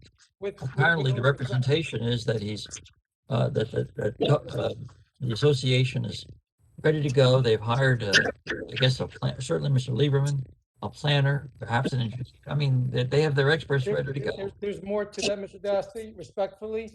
Mr. Gann from Mr. Lieberman's office reached out to me last month. We did speak. He asked for the adjournment. I said we were going to go forward that evening, and I did not hear another thing. I only found out that they were going to actually formally object to the application. They've had the opportunity for the thing, to review the whole application. And in all honesty, I didn't know till about 5 o'clock that the board was going to have 7 members this evening. I didn't think it was even an issue to send in a letter requesting it, because I was going to wait and see if we had 7 members. I only found out at a late hour when that letter came in that there were going to be 7 members. As far as, I didn't know Mr. Lieberman. I'd never spoken with Mr. Lieberman. Mr. Lieberman didn't call me. Mr. Gann had originally called me, and I did reach out to Mr. Gann this morning, and I left him a voicemail. Wait a second. I have no record of a message from you, Mr. Pfeffer. So I don't. Who did you call? We don't have any message. All right, enough of that, gentlemen. Chairman, Yeah, I see Mr. Jerry, I see Mr. Gann is on the Zoom. Why don't we just get him in here? I see his name is up there. Michael Gann? He's there. Michael, can you unmute yourself? There you go. Yes, Mr. Chairman. Sorry about that. No problem. Can you help us out over here? I don't know if I did receive a voicemail from Mr. Pfeffer. I might have a voicemail from someone that I didn't catch the name of regarding Lakewood Zoning Board, but I don't know if that was Mr. Pfeffer. As an officer of the court, I'm representing, all of you know me, I appear very often. I am not lying. I this morning called Mr. Gann and left him a detailed message with my cell phone and my office number. we have no, certainly we agree. We certainly accept that representation, Mr. Pfeffer. Chairman, it's up to you. We've chewed this enough, I think. Yes, guys. I personally don't feel like talking is going to make much of a difference over here, because I heard how strong Mr. Lieberman was on this, that he wants to proceed. What do you guys think? Chair, I feel that at this point the phone call, no phone call, yes phone call. I think the public is ready. I think the opposition is ready, and I think they just to schlep it, or it doesn't make any sense. I would move forward to listen to it right now. Mr. Halberstam, Chairman? Yes. I think that if I'm here. Go ahead. I think if there's an opportunity for both sides to sit and discuss, I think we have nothing to lose, and let's go for another month and let them see if they work something out. Obviously, right now, the temperature is that one's, maybe there's somewhere in the middle. So what do we care if we? Okay. I think the agenda's overcrowded. I hear what you're saying. I'm gonna agree with Mr. Gelli. Okay. I'm gonna agree with Mr. Gelli. I agree. We agree with who? Mr. Gelli. Okay. Mr. Vivian. Okay. So I think they should take a phone call now. Let's go on to the next person. that's what I was Through going the to chair? say. Go ahead. Who's 1 second? Let's go to the next person and let them get on the phone now. Chairman, I'm the rest of the agenda. I'm sorry, not the last application, but I have the next couple of applications. There's one more after you. 1364 River Avenue. Mr. Moish. Mr. Chairman, I just want to point out, I don't know what their plan is going to say. I like to have a conversation. I don't even know if I'm going to finish this application. I'll tell you the way I see this. The way I see this, it's only gonna start dragging out. Judah? Yeah. Mr. Chairman? I think Mr. Gelli, one of the things that was, I believe Mr. Gelli said is that I think a cooling down period would be very helpful. And I think that if this is going to go to next month, there's absolutely no excuses. Everybody has to be there. Everybody has to do it. I just think a cooling down period will work better. Yeah, here's my biggest problem. Not that I don't agree with you, I do agree with you. Next month's calendar agenda is packed. I have no room to put them on. I can't even put them on there. I have a huge, it's a crazy calendar next month. So we Not saying that that's an excuse to push it off, but then it means it's not going to be in June. It might be in June or July, something like that. we put it this way: if Mr. Pfeffer, the other have a conversation, Mr. Pfeffer might convince the other side, or the other side might convince Mr. Pfeffer. We can save time tonight in any case. So I was There's no time for a conversation because Adam has the next application. talking about throughout the next month or two. So let them hatch it out the next month or two and come back. Maybe Mr. Pfeffer might see it's not an application, and it will save time tonight even. If I'm a betting man, he ain't going anywhere. Hey, Judah. Yes. I'm just thinking that, I mean, if, One second, Maish. Judah. yeah, I was just again, a follow-up on Mr. Gelli. I think that the one who really, it just gets delayed more than 1 month. The one who's really getting hurt the most is the applicant. If he's willing to do that for the sake of negotiation, you know, I'm ready to let them cool down. If they come back in 3 months, they're the ones who want the project. Okay. Mr. Maish, Chairman, what do you yeah, say? I'll be honest. I kind of agree with the chairman that like everybody's ready to go, but if we're going to extend them this courtesy to try to work things out, then for sure renotice, because the public can't keep track of yes, no, they're in front of the board, they're not, they've been hurt. So that's a technicality. Okay.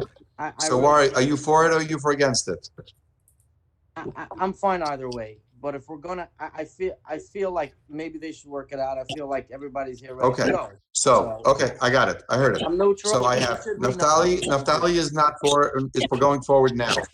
Maish Langkry is, Maish Langkry, where are you up to on this? Oh, I forgot Hal. Hal, where are you up to? I agree with Mayor. Let them work it out. Mayor. Okay, so I got Mayor, Judah, Hal, going forward. I got Langkry, Ingba, and Naftali, Langkry. Langkry, where are you on it? I'm with Naftali. You have Naftali? Can I please say something? And I'm with, 1 minute. Who's that?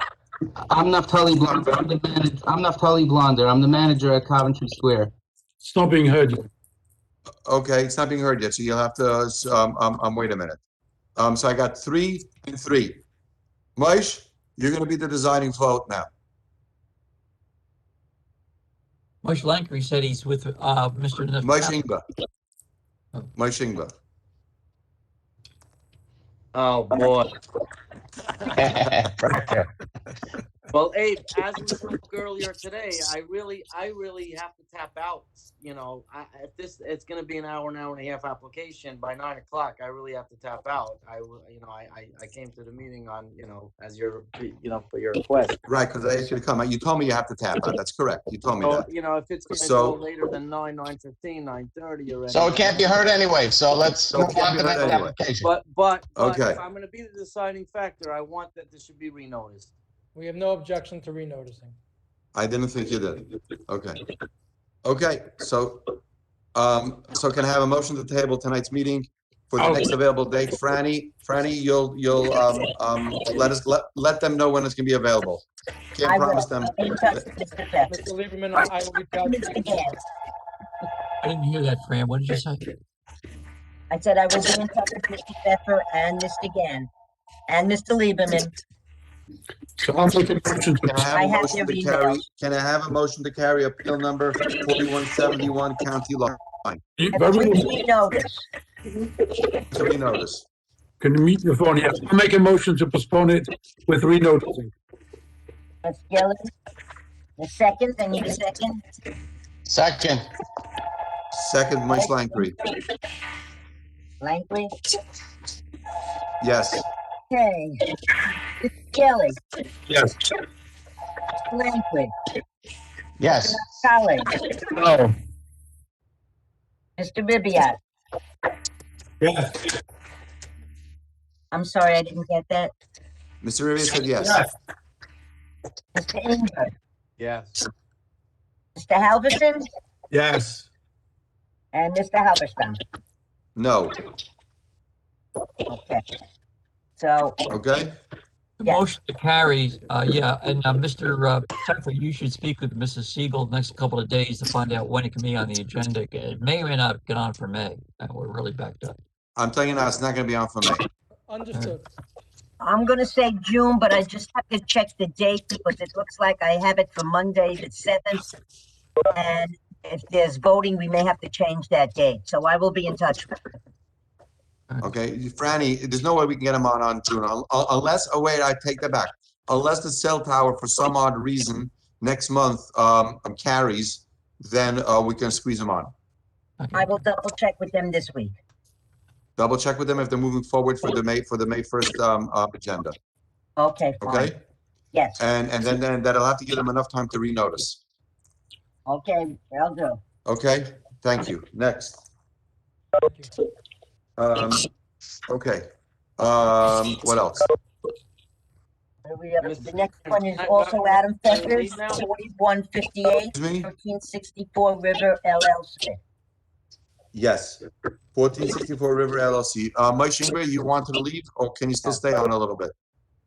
You left already? Got another 20 minutes. So Good, so stay on for 20 minutes, and wherever we're up to, we're up to. If not, just leave, okay? I know you did give me a heads up that you're gonna be on for only half a night tonight. Yeah, I just want to make sure this is also useful. So I'll try to be as quick as possible. I do need, again, like 7 members to use variance application. So we'll start off and we'll see where we get, and we'll decide when it's up. Mr. Pfeffer, you're not going to finish this application in 20 minutes. There are substantial objectors here. I don't know how you're going to finish it in 20 minutes. So I was unaware there were objectives. and to carry it, to start it and then carry it, and I don't know when the second hearing will be. Yeah. No, I understand that, Mr. Chair. I was unaware there were objectives when I said that. I thought I could get through it in 30 minutes. Excuse me, Chairman. Mr. Pfeffer, the Yes. next application smaller, easier? Is which one? Do you have another application, Adam? No, the Mr. Dasty, I have no. My bad. No, I'm sorry. You're right. Yeah, I didn't think there were any objectors on this one. You're correct. You're correct. All right, let's Okay, go. just Start it. Talk fast. go for it. Adam, go for it. Good evening, Mr. Chairman. Yeah. Adam, representative of the applicant. 1 second. We swear Wait, Adam, Brian wait a minute. Flannery. Franny, can you read it into the record, please? Yes, I can. Give me 1 second here. Okay, from Terry Vogt, January 14th. The applicant is requesting preliminary and final major site plan approval to construct a warehouse with office and storage space on proposed lots 7.15 and block 534. The existing tract, this property is mostly wooded. As depicted on the site plan, a warehouse building with 9,751 square feet footprint is proposed on the tract. The subject site has previous approvals under Lakewood Zoning Board and Lakewood Planning Board for the construction of an auto zone, duplex unit, and a cul-de-sac, Blueberry Court. These approvals would be required to be vacated. The proposed duplex units for lots 7.09 to 7.14, which are not a part of this project, were approved to have frontage along Blueberry Court. The cul-de-sac, Blueberry Court, is proposed to be vacated with this application, and curbing is proposed along the frontage of 7.09 to 7.12. Excuse me, Chairman.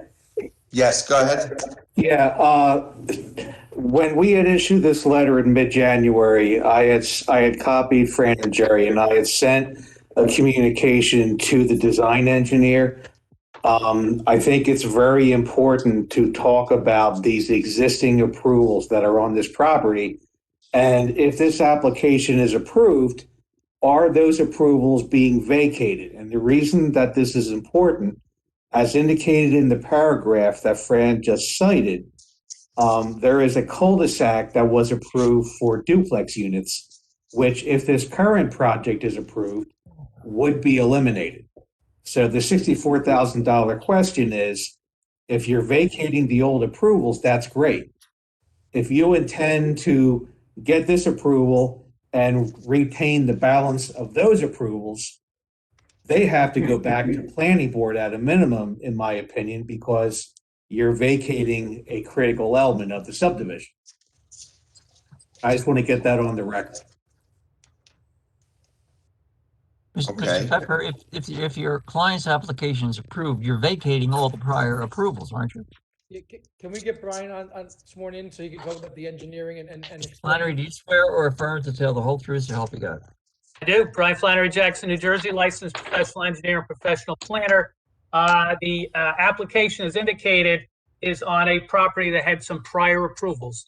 In 2016, this property was approved for 2 commercial sites along the front, along with Blueberry Court, and 12 duplex units. Since that time, in 2019, one of the duplexes, two dwelling units, was consolidated with one of the front lots for the AutoZone. So that property has planning board approval for an AutoZone and would not be impacted by this proposed site plan, other than positively, because instead of having 4 duplex units behind it, it's going to have a commercial use. On the north side. What lot is the AutoZone on, Mr. Flannery? Excuse me? What lot is the AutoZone on? The AutoZone is on lot 7.15. And just to go back, when it was originally approved, was lots 7.02 through 7.14. 7.01 and 7.02 were the proposed commercial uses. 7.02, which is the southerly commercial use, merged lots 7.03 and 7.04 to make 7.15, which is the AutoZone, which sits in front of this proposed property. Is the AutoZone constructed? Is the AutoZone constructed? No.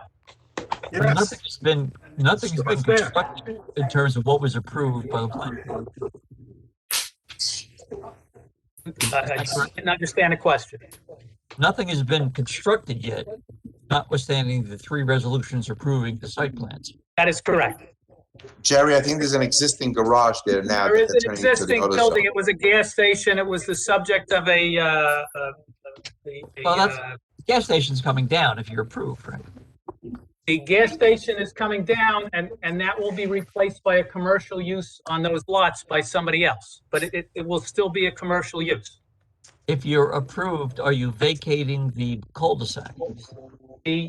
This approval will be subject to vacating the cul-de-sac, and vacating the cul-de-sac would be subject to the property owner on the other side of the street, which now has approval for 3 duplex buildings for 6 duplex dwelling units.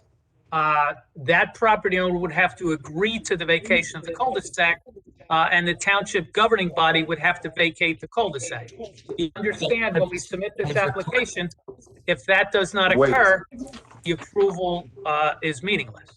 Well, okay. Well, have you spoken with the adjoining property owner, and does he agree to vacate the cul-de-sac? The applicant has spoken with the adjoining property owner, and the applicant is confident that that's going to occur. And I see Mr. Lyons waving his hand because his office designed this, and his office is designing the other side of the street. So if we swear in Mr. Lyons, he can give that testimony. Can I, before we swear Mr. Lyons, can I, this is getting very confusing. And I would like to rather table this application and get clarity on it. I'm holding here a site plan dated, signed site plan from FWH, dated February 2018, with a number of duplexes on it. Okay, I'm holding in my hand a current site plan with from New Lines without any duplexes on it. Brian, based on your testimony, this to me looks like a ready-made subdivision, and this is only a small lot subdivision lot in the back, where all the houses, all the duplexes were vacated already. Am I looking at something wrong? Are there duplexes here, or on the right side of Blueberry, or are there an industrial building there? Duplexes were approved on the right side of Blueberry, I'm and talking Mr. about- Lyons can tell you the current status of that. I can tell you that nobody expects duplexes to be built, and Mr. Lyons, whose hand is still up, can explain that and clarify it, because I don't think it's as confusing as it seems. It has a lot of history, but with some explanation. I don't care about the history. I just want to know, is this block 534 lot 1.17 one big lot today? That's what I want to know. Or is there, or do we have a whole bunch of duplexes still in existence which weren't vacated yet? There's no duplexes, and Mr. Lyons can tell you the status of that if you swear him in. Well, just a moment. Just a moment. The cul-de-sac has to be vacated if your application is approved, right? That is That's what- Correct. That would be a condition of the approval. Yeah, and it would have to be approved by our board and approved by the town. And you've also said that the adjoining property owner has to approve it. But at this point, I think your testimony was that the applicant is optimistic that he would get the approval of the adjoining property owner. But Mr. Lyons had his hand up so long to answer this question, he got tired.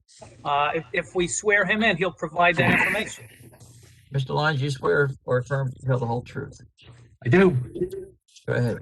Okay, the duplex plan has been vacated. All the lots have been merged into 4 separate lots, I believe, at this point. With 2 lots on either side of a stub road, which is Blueberry Court. There was already a site plan on the lot we're talking about tonight.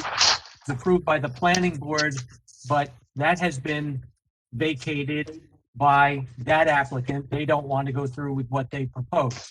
So Mr. Flannery is here tonight to propose a warehouse, which is, I believe, non-permitted use on one of the 4 lots. What about vacating the cul-de-sac? That's all been vacated.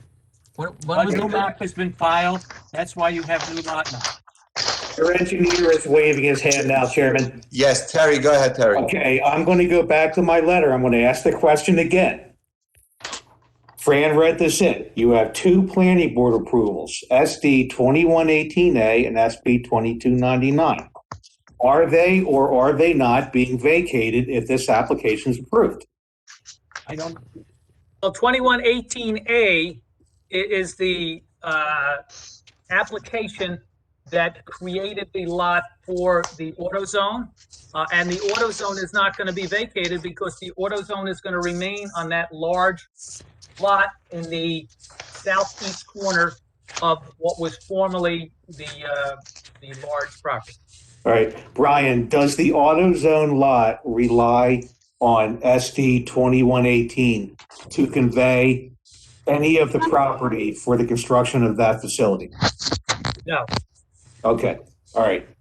So you're saying that essentially you do not need SD 2118A, is that what I'm hearing? But what I'm saying is that's a separate application for the AutoZone lot, which will remain for the AutoZone lot. All right, guys, my recommendation as zoning board engineer and planner and planning board engineer and planner, if you're going to act favorably on this application, they've got to return to the planning board and discuss what's changed for the record on those applications. You're vacating a cul-de-sac. 1 second. Why should we waste our time now? Let them go back there first. Because I'm holding in my hand today's New Lines map over here, which doesn't show the vacated duplexes, which is right over here. So that makes me even more confused. You can see it on the map over here. Chairman, which date do you have? I have a different one. The one that just came in the mail on Friday. Okay, 7/7. You have all the duplexes right there. That's the tax map. The tax map I doesn't understand your change. tax map. Well, Why not? You vacated it. All the duplexes were vacated. So it should be 4 lots. Ask the township engineer. They do tax map revisions continuously. They haven't revised the tax map yet. And Okay. the plan that was recently submitted by New Lines shows 3 lots for this property. The cover sheet shows the 3 lots. It shows lot 17.16, which will be the AutoZone lot. It shows this property 17.15, and then it shows one large property which vacated the duplexes behind the existing gas station and allows for one lot in the HD7 zone that'll be developed in accordance with the Hold on. Let me ask a couple of questions, and it's a yes or no for Mr. Lyons and Mr. Flannery. When the AutoZone application was approved, was there a subdivision also approved? It's more of a consolidation. That's a 3 lots were consolidated into 1. The Planning board processed that as a subdivision, Jerry. The answer is yes. That's all it takes. Now, at that time, was a cul-de-sac approved on the subdivision map? The cul-de-sac was approved prior to that. All right. So so was the map that shows the cul-de-sac, was that recorded with the county clerk's office? Yes. All right. So now we have an approved cul-de-sac. Mr. Lyons, you said that it's been vacated. How has it been vacated? It's a fact. It was vacated by the township, and a new map was filed. You're saying it's a subdivision map now, which has been filed with the county clerk that doesn't show the cul-de-sac anymore? That is correct. Well, then what do you need the adjoining property owner's consent for? That was a statement by me because I was not aware that New Lines had filed that. Did the township vacate this cul-de-sac? Jerry and Terry, both of you. Wait, 1 second. I see here New Lines map dated March 24, 21. Existing conditions plan with all the duplexes on it, with all the subdivisions and the cul-de-sac. That's what we're working off right now. Mr. Lyons, did you get township committee approval to vacate the street? It has all the subdivisions. It has all the duplexes on here. There's too many people talking at once. Did you get township committee approval to vacate the cul-de-sac? We were working through the township engineer's office to vacate the cul-de-sac. Yes. So the answer is no. So the answer is no. Thank you. Chairman, it's up to the board if it's correct. It just seems like there's a lot of... That's what I said. This is very confusing over here. I would recommend to get this, get these at least presented with the cul-de-sac vacated and with the subdivisions vacated. I see here a whole bunch of subdivisions for duplexes and townhouses. The plan submitted by New Line, sheet 1 of 20, with revision date 12/18/20, which was submitted to the zoning board, shows exactly what you're asking for. It shows the 3 lots and it shows Right. cul-de-sac vacated. You're 100% correct, but go to page 2 of 20, and it contradicts 1 of 20. That's what we just asked before. Was the cul-de-sac vacated? And according to Jerry and Terry, it was not. No. So I can't go what you're showing me because we have to make sure that this street is vacated properly, and the duplexes are not there.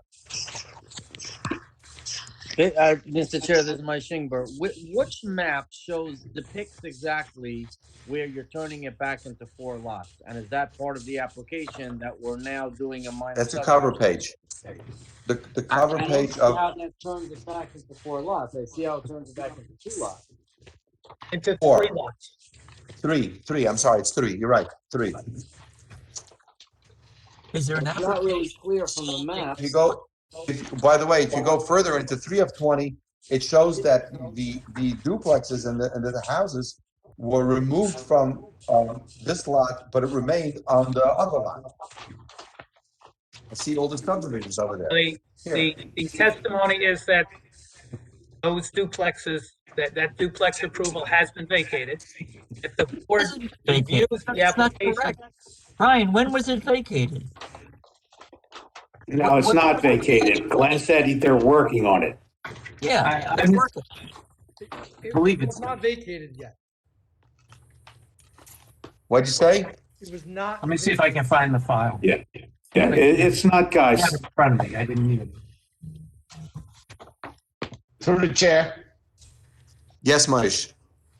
I agree with you. It is a little confusing. I don't want to listen to an application that I don't have proper paperwork or, especially on Zoom, it needs to be stupid proof, all the paperwork. So let's, I think we should table this application. That's what that was my recommendation from the get-go. I agree with you 100%.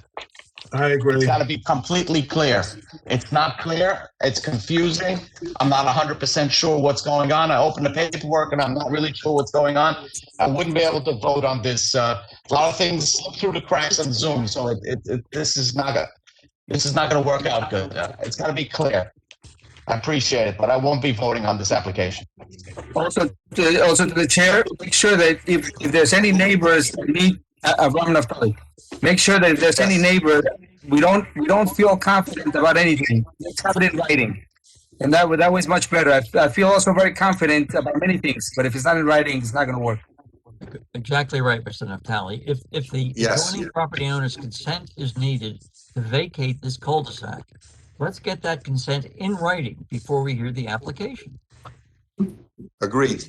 We will come back. We will bring the neighbor's consent. We will clarify any of the issues.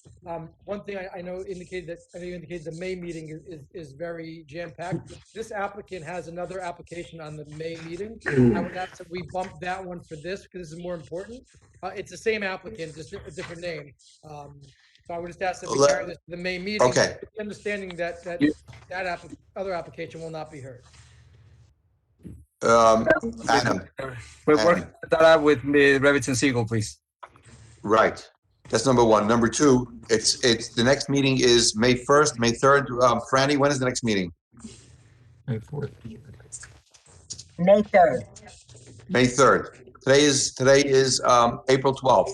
2 weeks. 2 weeks. 2 weeks and 2 weeks in a day. So that's Get all this clarified because we have to put it onto the calendar 10 days before. Mr. Halberstam, I'm not sure, Mr. Dasty, that certified list may be wrong also because I did it from the lots that they suggested and the other lots are there, so maybe I didn't do the other side. I'm just trying to check it and I don't see it here, so it could be wrong. I'm not 100%. Revinson, you'll figure that out together with Adam. Okay, and if not, he'll renotice. He doesn't mind renoticing. That's the smallest problem. The plans should depict very clearly the lots that you're going to be. I'm going to get you color plans that show everything as it was now, as it was proposed, and how it's going to be. Oh, great. Beautiful. Thank you. Beautiful. Thank you.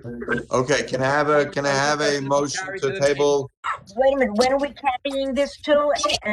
We're gonna carry it to May 3rd on condition that he swaps out that other application. Yes, and I will email Fran that all the information. Which application is that, by the way? Yeah, but I've got a new certified list. New house, I don't know the application number, but it's his personal name. Okay, but it's the same owner, right? We're gonna schedule it. We'll take care of them. Okay, we'll take care of that. But Mr. Pfeffer, you're going to have the new plans 10 days before the May 3rd meeting? That's everything. It's all done. If you don't have it, then it's not gonna happen.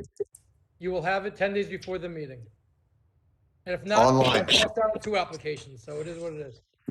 But you're not gonna be heard on May. Do me a favor, guys. In the interest of time, if you do submit 10 days prior, please copy me electronically. And Terry, you have to give him a review on it. You're gonna have to give him a review. If it doesn't happen, then you're not being heard on May 3rd. I don't have room to put you on May 3rd. Giving you the clarification as to what happened. We'll work it out. Okay? All right. Okay, can I have a motion? If I to can carry this to recommend May something, 3rd on Chairman, condition quickly. that- Excuse me, Chairman. When you resubmit, guys, strongly recommend a well-written application rider explaining what you're doing, explaining what approvals are being vacated, what approvals, if any, have to be modified, just so we're all on the same page, please. There is a lot consolidation plan in the set at the back, but we will do all Okay. that. Well, Glenn. That doesn't help us at 100 miles an hour, Glenn. Guys, we got it. Help us out here. We're gonna send you everything, clarify it. We're gonna put it with colors, tabs. It'll be beautiful. We'll know what we're doing. Whatever, Adam, you know what you gotta do. Yes, I know. Can I have a motion for the May 3rd meeting on condition that it will be 100% and Terry had a chance to review it all? If not, it does not go on May 3rd's meeting. Motion with conditions. To table, yes. Motion to table with the conditions. Okay, I see Judah seconding it. Okay, Madam Secretary. Mr. Gelli, Yes. Mr. Langley, Yes. Mr. Naftali, Yes. Mr. Vivian, Yes. Mr. Inger still here? Yes, yes. No, oh, yes, okay. Mr. Halverson? Yes, sir, are you there? And Mr. Halverson? Yes. Okay. We have one more, 4178, that's Second. Mark Lubert on Cedar 4174, just for the record, 4174 wasn't noticed properly and it's gonna be heard when? Oh, God, I don't know. What did you say? I didn't hear you. Guys, somebody has, I should be muted. Whose phone number ends with 00? Please mute yourself. Abe, I'm gonna be leaving, okay? It's Mike. Yes, good night. Take care and have fun. Bye. Good night, Mike. Good night. Good night. Where are we gonna put 4174? They have to be noticed. Do we have room for him on May? We have to do the tower first and everything else after? You wanna do that? I'll do the Yep. tower first, and then Adam, and then Jacob Mermelstein? Those are No, Adam, this application will only swap out wherever that other application lies. Whatever know number what that that is, means. we'll just, what? Which He one? said Everything, the tower is first. I have the tower first. Tower is on first. 1364 River Avenue LLC, 4158. You will put in lieu of whatever number and whatever spot that other application that Adam has. You're not gonna move him up, you're not gonna move him down. You're gonna put him right in there. I don't know what to tell you. All right, I'll discuss this with you tomorrow. Good, thank you. Am I right, Adam? Good. Next, can we go into 4178? Is Mr. Ingber still here, or do we have 6 No, members? he left. He just left. Down to 6 members. Mr. Pfeffer, what's your choice here? Mr. Pfeffer is, I'm not, I'm, the last application, 4178 is not mine. Oh, got it. Okay, That's me. okay. Mark Lubert, is that, Mark Good evening. Lubert, announce yourself. Yes, Mark back there. Good evening. Thank you for taking my application. Good. Sir, Give would me you 1 raise minute, your please. What, Mr. Lubert, raise your right Terry, hand. Terry, I got 1 second, please. I I need got Franny to read it into the record. Terry, please read, Franny, please read it into the record. This is 75 Cedar Road, variance requested for side yard setback of 8.2 feet, where 10 feet is required. Also seeking variance for a shed. Mr. Lubert, now raise your right hand. Do you swear or affirm to tell the whole truth, so help you God? I affirm. Right ahead, sir. Go ahead, Mr. Lubert. Go ahead, Ms. Lubert, tell us what you want to do. Good evening. So we built an addition for the first floor. We needed the addition very much so for my in-laws, elderly in-laws who have a lot of difficulty walking. I got full approval. Everything was done by the architect and approval from the zoning board. It was done based on an old survey that we had from the original owner, property survey that is, and submitted. Mr. Lubert, Mark, I'm sorry to interrupt you, but you're coming in very faint and very choppy. Is there anything you can do to correct, help? Yeah, give me 1 second, please. I'm sorry. Mr. Halberstam, it looks like, I'm sorry, I didn't read all this. It looks like this may be built. Per the application, right, the home was accidentally installed within the 10-foot rear yard setback due to a miscommunication during construction. Thank you, Frank. Got it. I see I see an angle line. I see a crooked little property line. Go ahead. Right. Okay. So the gentleman from New Lines can explain. It was done, and you look at the approvals based on the original property survey that we received from the original owner. We got approved based on that. It seems that my understanding is when they did the as-built property assessment, if that's the technical term, they discovered that part of the property line is actually on an angle, hence making part of our addition only 8.2 feet from the neighboring property as opposed to 10 feet required. Whereas on the plan written by the architect, it was in fact at 10 feet. So we had intended to do everything properly, and based on whatever survey we had, was done properly. It was discovered later on the as-built survey that it was otherwise. And I think the gentleman from New Lines, Glenn, can elaborate on the more technical details of that. Mr. Lubert, is the foundation in 8.5 feet from the common boundary line? What's the extent of the addition? Glenn, could you speak to that, please? Mr. Lyons, raise your right hand. Do you swear or affirm to tell the whole truth? You're on mute. Sorry about that. The addition's complete. Everything's there. It's even on Google Earth. Whoa, we got it on It's Google. done. Everything's done. That's impressive. You got it on Google Alert.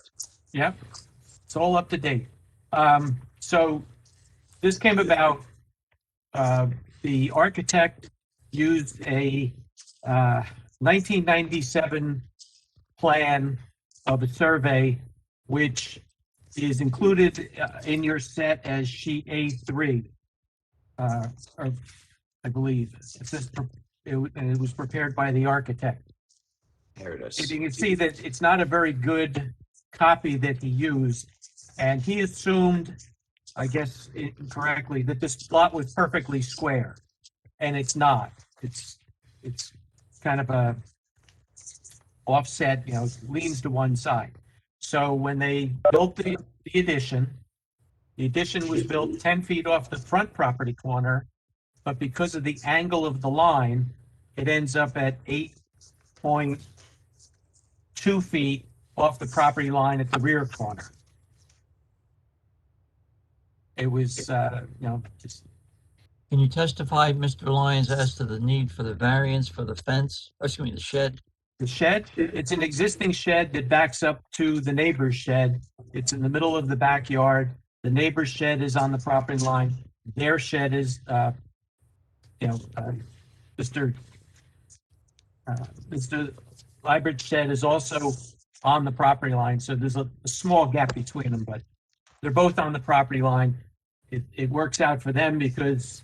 With no permits. Permits were never obtained. Whoa. And when he came in for the addition, it was noted that that shed should be moved. Well, my testimony is it's in a good spot right now because it butts up to the neighbor's shed. Right. So, How big is that shed?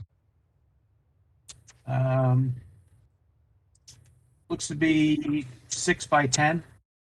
Okay. Maybe a little smaller. Yeah. Okay. Mr. Lubert, how long's the shed been there? Years. Time. Before you bought it or since?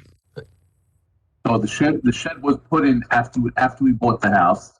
It's been there for a long time, and I remember whoever installed the shed just like thought that this was a nice place to put it, kind of back to the shed from the adjoining property. And I guess no one thought or realized that it was not conforming to whatever requirements were there. And that was obviously discovered and noticed when they did the property survey at the time. You see, it would have been noticed if you applied for a fence, for a shed permit, which you were required to do. I apparently that wasn't done, or we weren't aware of it. And I apologize for that oversight.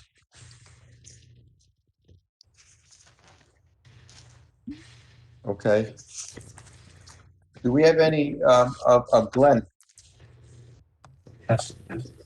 This, what I'm holding over here, proposed alteration of Eliezer Garfinkel, RA architect. Is this the old survey that he used to show that, when you made the mistake? Yeah, with the wrinkles and everything in it, yes.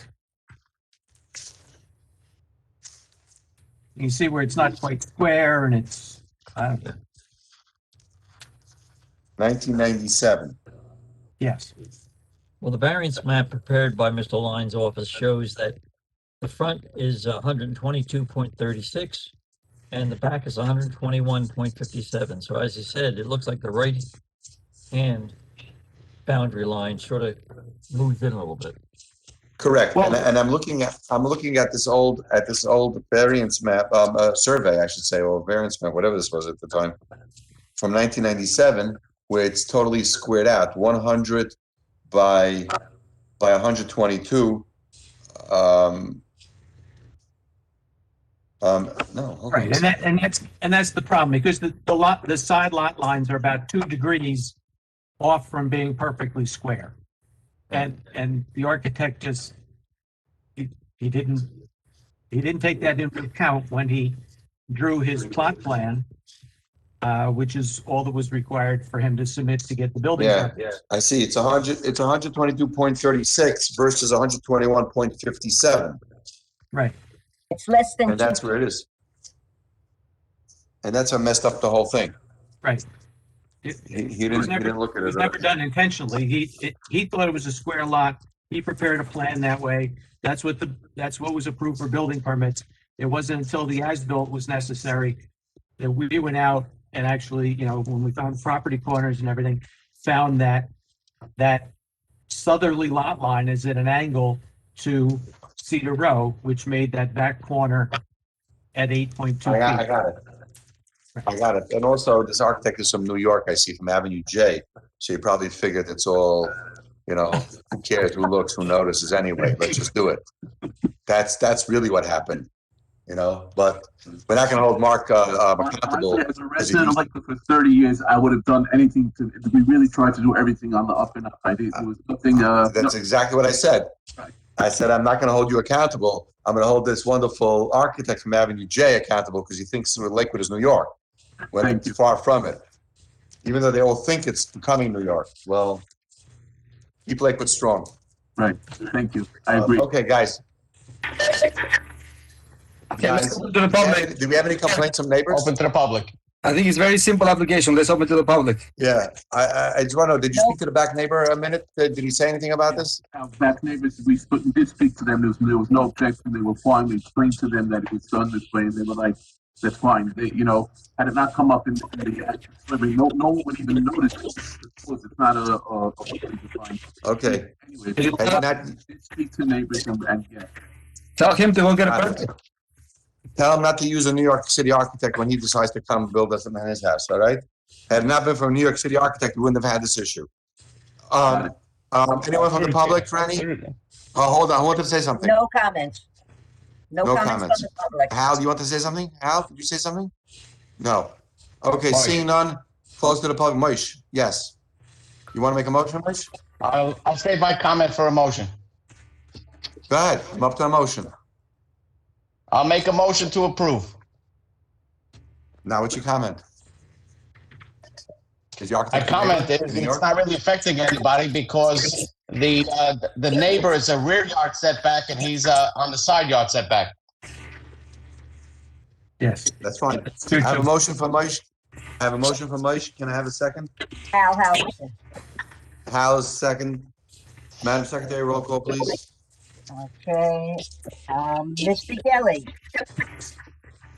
Mr. Gelli. Yes. Blanky. Yes. Yes. Yes.